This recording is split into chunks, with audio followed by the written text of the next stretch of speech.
pessoal, estou mais uma vez aqui no canal Psicando para psicar mesmo com você, para falar com você que está aí do outro lado.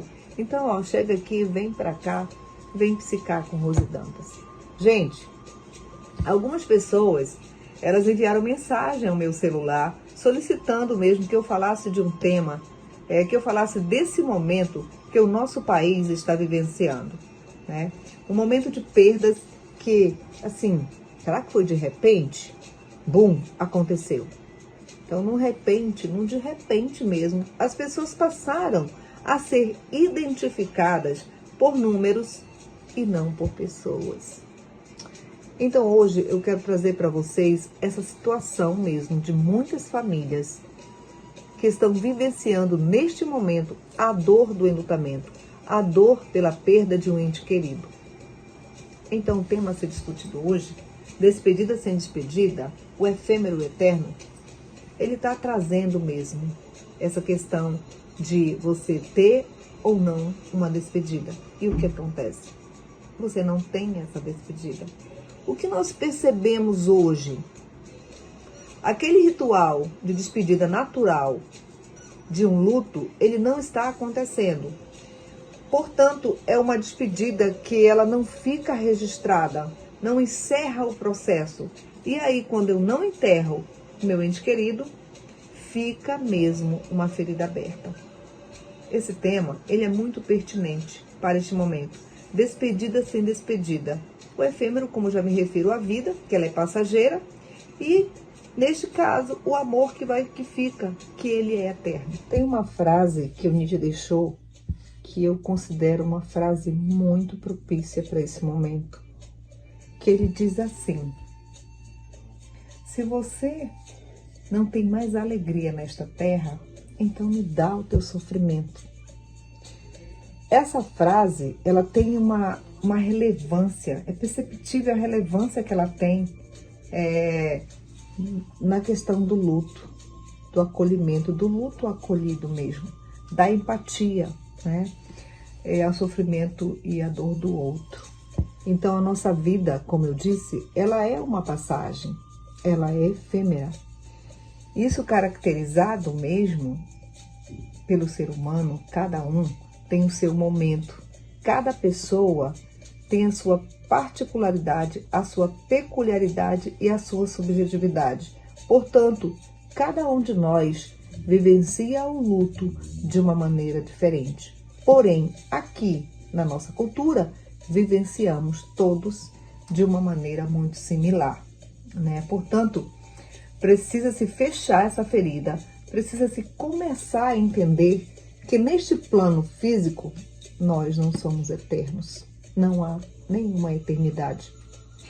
E eu penso assim, como crente em Deus, e as pessoas também que têm a cultura, que são crentes em Deus, que acreditam na eternidade, o luto, ele precisa ser configurado também de acordo com as nossas crenças, de acordo com a sua crença. Cada pessoa tem um ritmo diferente, como eu falei, uma crença diferente. Então, cada pessoa, ela vai ter um ritmo para ressignificar este momento, um ritmo diferente.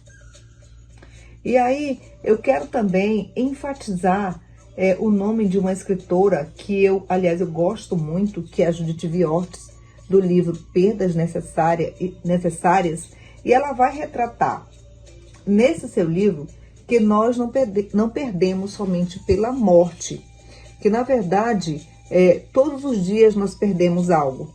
São as pessoas que nós temos um conflito, é uma briga, é uma discussão de um amigo com uma amiga, é uma discussão em casa com o filho, com o marido. Isso são perdas. Perdas necessárias que a Judith Viortes ela vai colocar que elas são necessárias justamente pelo fato de nós, como temos a nossa subjetividade, lá na frente, quando configurar uma perda por um luto, eu saber como eu vou me configurar, como eu vou me ressignificar. A primeira perda original do ser humano caracteriza-se quando cortado o cordão umbilical. Você lembra da sua vida intrauterina? Nós não temos lembranças. Não temos lembranças conscientes da nossa vida no útero, nem de como a deixamos, mas a certeza que temos foi que um dia tivemos no útero materno. E também tivemos que abandoná-lo. Então, isso caracteriza a mesma perda original. A partir do desenvolvimento humano, o nosso psiquismo vai obtendo resistências a essas pequenas perdas que acabam fazendo parte mesmo de todo esse processo da vida. Assim, muitas vezes, precisamos das perdas para entendê-las no decurso da vida quando elas ocorrem. Trazendo para o agora, para o nosso país, para os acontecimentos de hoje, do presente, como lidar com as perdas de amigos e parentes sem se despedir? Como é que acontece isso? E aí eu vejo pessoas dizendo assim: não tive uma despedida física, não vi o corpo de quem eu amava. Nós sabemos que a nossa cultura, ela enterra o nosso morto. Caso contrário, fica mesmo uma ferida aberta. Não tem como fechar naquele momento. Essa ausência dos rituais do velório tem gerado angústias e dores na alma, de acordo com vários depoimentos de pessoas. Um vazio existencial realmente que vai tomando conta. O que é importante agora? Velar essa realidade, vedar os olhos, deixar que o tempo resolva isso. Agir com coerência é deixar fluir, deixar vir à tona a consciência mesmo dessa realidade. As pessoas precisam vivenciar, precisam viver esse luto. E o que eu faço agora? As pessoas perguntam.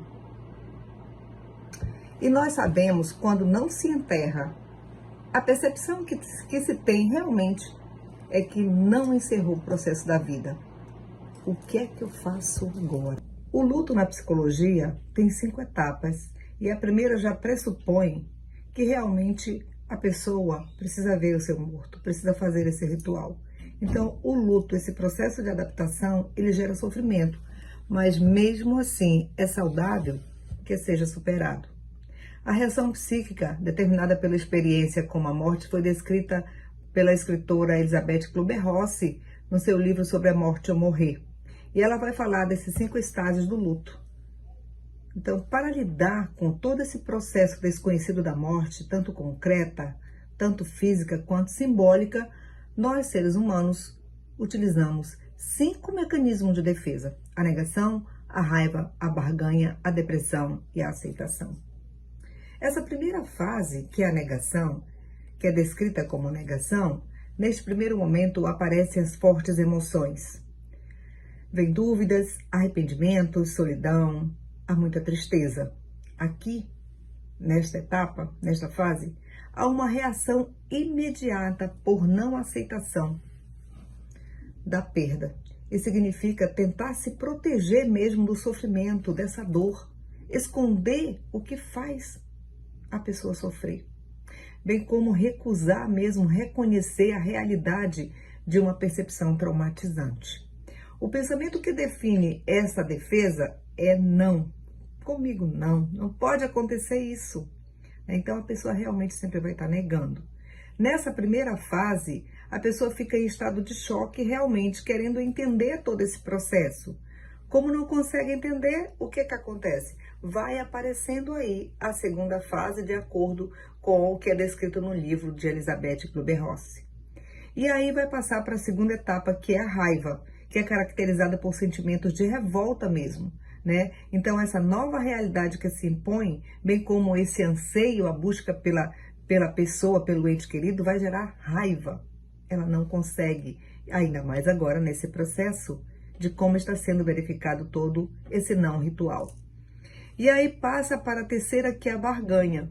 Aqui a família enlutada, ela começa a fazer acordos consigo mesmo, acordos com divindade, com a divindade, com Deus, acordo até com outras pessoas. Nessa fase, busca-se fazer algum tipo de acordo, de maneira que as coisas possam voltar a ser como era antes. Começa aí uma tentativa desesperada de uma negociação, por exemplo, promessas, pactos e outros segredos aí que a pessoa começa a colocar quando ela está sozinha, recontida mesmo.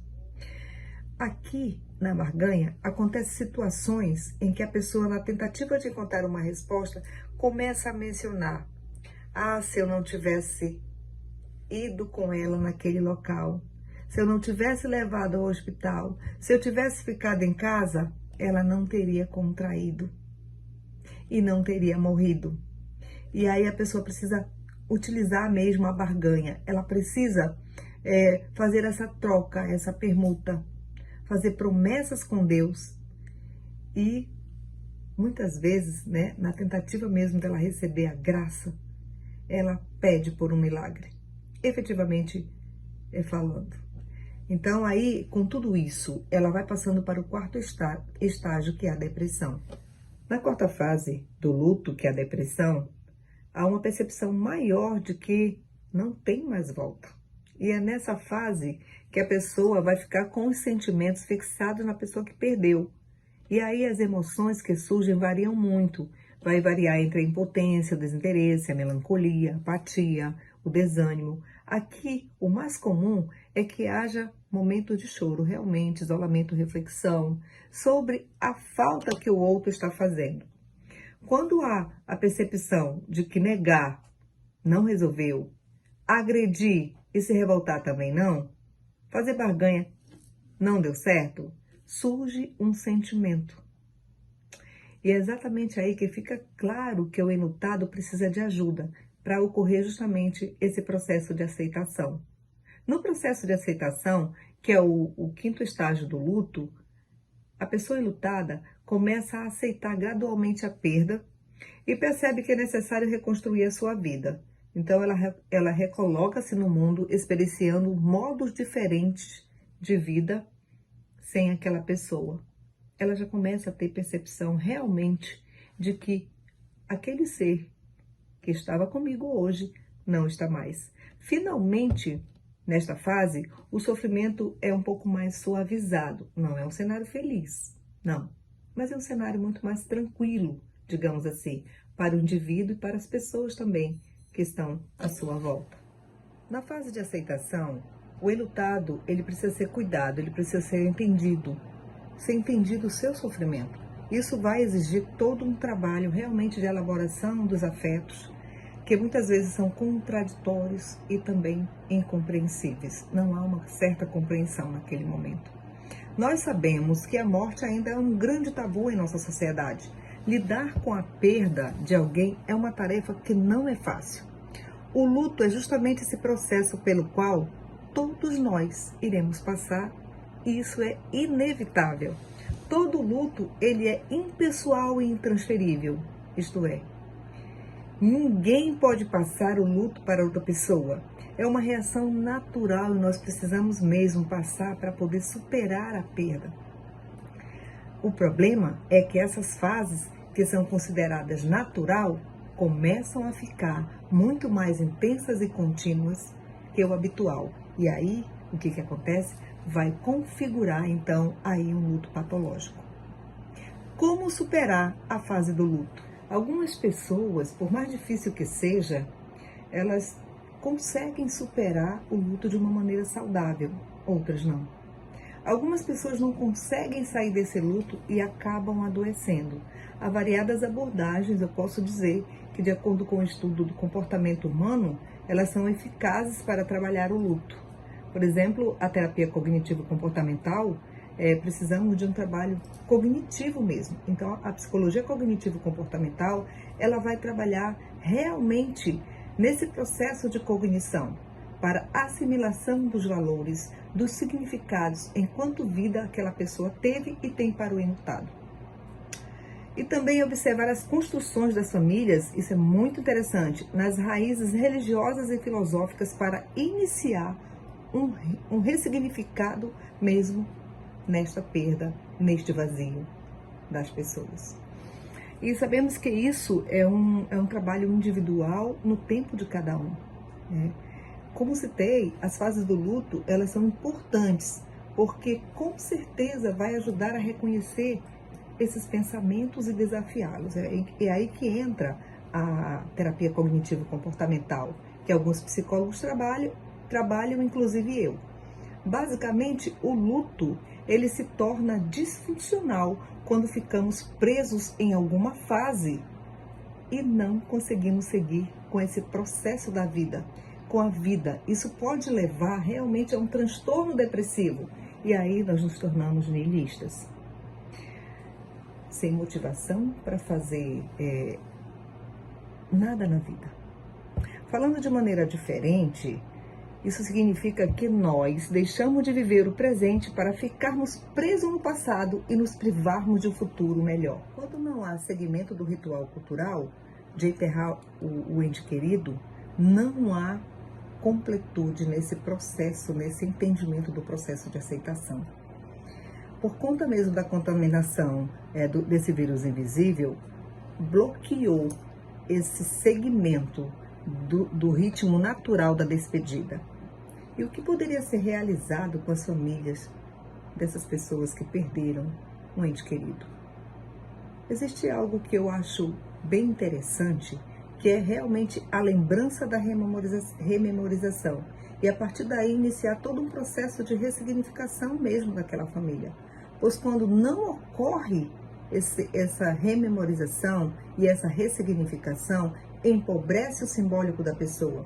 Então, isso é preciso usar mesmo os recursos que a pessoa tem, os recursos que existem naquele momento para trabalhar a ressignificação, que seria justamente a lembrança da rememorização daquele ente querido, para chegar a superar ao menos um pouco esse luto.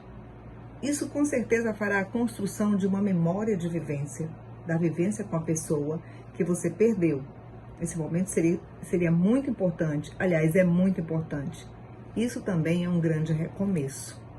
Como disse no início, o efêmero e o eterno. Somos seres de passagem aqui. E o que permanece são os valores. O que permanece realmente é o eterno, que é o amor. Algo que eu também considero muito saudável é o ato de agradecer. Gratidão por ter aquela pessoa com você, por ter vivido com aquela pessoa próxima de você. Agradecer ao universo, agradecer a Deus pelo amor que você deu àquela pessoa. E não ter culpa de não ter dado aquilo que aquela pessoa naquele momento merecia. Então não se culpe. Somos humanos e somos seres falhos. Erramos também. Somente agradeça a Deus. Agradeça ao universo pelo tempo que você esteve com essa pessoa. Pelo tempo bom enquanto você esteve com ela. A gratidão também traz a cura. E aí eu vou encerrar esse vídeo falando mesmo da psicologia positiva, que menciona a importância de uma das forças que nós temos, que é a gratidão, para a construção da felicidade. Algumas pesquisas, elas sugerem que a gratidão aumenta a felicidade. E aí há um estudioso na psicologia positiva chamado Mihaly Csikszentmihalyi, que ele realizou uma pesquisa para saber mesmo qual o impacto que a gratidão tem no nível da felicidade das pessoas. E o resultado foi que todas as pessoas que lembram de agradecer todos os dias, elas têm 35% mais de felicidade. Quando você agradece, movimenta a área do cérebro que não movimentam de outras formas, somente quando você agradece. Então, agradecer é o caminho mais barato e mais prático que temos. Dessa forma, agradeça sempre. Agradeça todos os momentos da sua vida. Pessoal, eu encerro aqui. Caso você tenha gostado do que você ouviu, torne-se um membro desse canal. Torne-se um membro do canal Psicando e tenha acesso às informações através dos vídeos postados aqui. Não esqueça também de deixar o seu like. O like é extremamente importante, pois o YouTube, ele entende que o canal, ele traz mensagens positivas, mensagens que podem ser levadas a outras pessoas. Então, o canal Psicando precisa também ser levado a outras pessoas. Você que conhece famílias que estão passando neste momento por o processo do luto, leva essa mensagem a essa pessoa. E aí eu quero deixar claro também que o próximo vídeo será uma vivência mental. Eu farei aqui, eu vou gravar essa vivência mental sobre o ritual de despedida e também irei postar, será o meu próximo vídeo. E aí eu deixo agora todo o meu carinho solidário, um abraço carinhoso e solidário a você que perdeu o seu ente querido ou passa por perdas. Também para as pessoas que entram no processo de perdas, que não seja somente pela morte, como foi mencionado lá no início do vídeo. E é isso que eu te peço. Agradeça sempre. Agradeça por este momento. Eu agradeço este momento com você. Agradecida sempre. Beijo no coração.